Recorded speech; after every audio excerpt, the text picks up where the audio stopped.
same old place.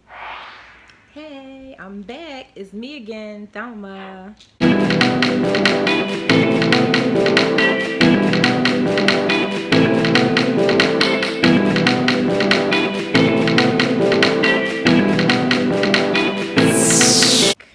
in the last video I talked about everything from my experience with my transplant. So today I just wanted to go over some of the post-transplant instructions and some of the medications and the things that they had me do, and just show you guys what I used for the first 2 weeks of my transplant. So I did realize that when they were doing my surgery, they used a spray bottle with salt water, and they sprayed like the areas that they were working on throughout my surgery. Now I'm not sure if all surgeons do that for this particular transplant, but it was something about the salt water that helps with healing. When I was sent home, I definitely was sent home with a bottle of salt water.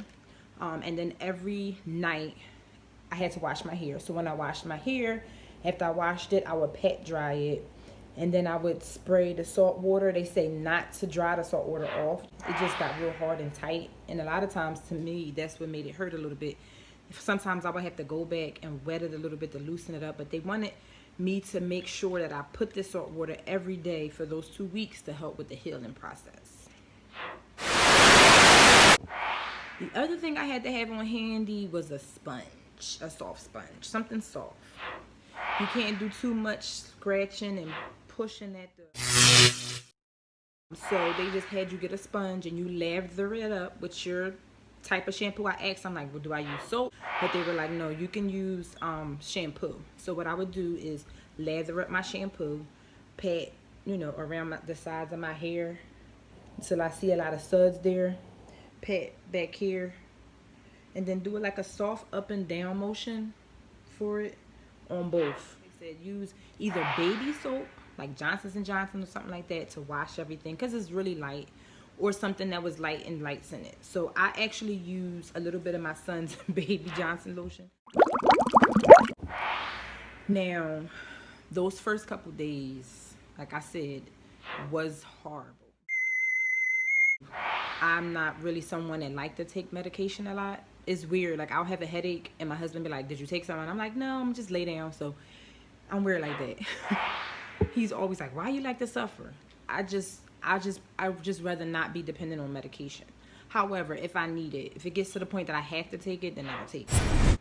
So that brings me to the next thing. They said that you can use any type of Motrin, but they did prescribe me with hydrocortisone ibuprofen. First of all, Motrin, Tylenol, that's enough for me. So this medication had me...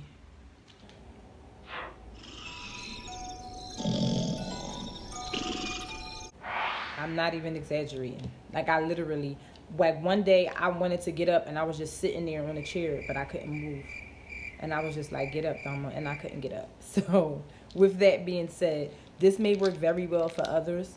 However, I still got a lot of them left, because eventually I just started taking Motrin 800, and honestly, that was good enough for me. So I also had to take cephalosporin for 5 days, twice a day. So they gave me 10 pills. I took one in the morning, one at night. And that's just to make sure that there's no infection. And then they gave me prednisone as well, 500 milligrams, I believe. And I had to take that for 4 days. So they only gave me 4 pills for that one. So my donor area scar. That is an area that, a lot of people worry about having a bald spot there, not growing their hair back there, having a big scar there. So one of the recommendations that I was given was, you can put this on twice a day. But I put it on once a day. And so far, it's like, it has like a little tingling sensation to it. But so far, it's been working pretty well, and I feel like I healed fast. A lot of people that struggle with hair, like, hair is important. First of all, no matter how much you want to say it, hair is very important. I came to a point where I was just comfortable with saying, okay, I want to get this surgery done. However, there may be some people that's still struggling with what they want to do. Surgery may not be the place for you. Maybe not. You may be drifting back and forth trying to figure out exactly what it is you want to do. It's individual. It's all up to you. But what I want to say is, regardless of your decision, just try your best to just love on yourself. Know that, you're loved. You're beautiful regardless of what you have and what you don't have. and then just coming to accept who you are as a person. Like I said, this is something that I pondered with for almost 10 years, and I finally was just like, okay, I want to do it for me, but I was at that point where I'm okay if I don't.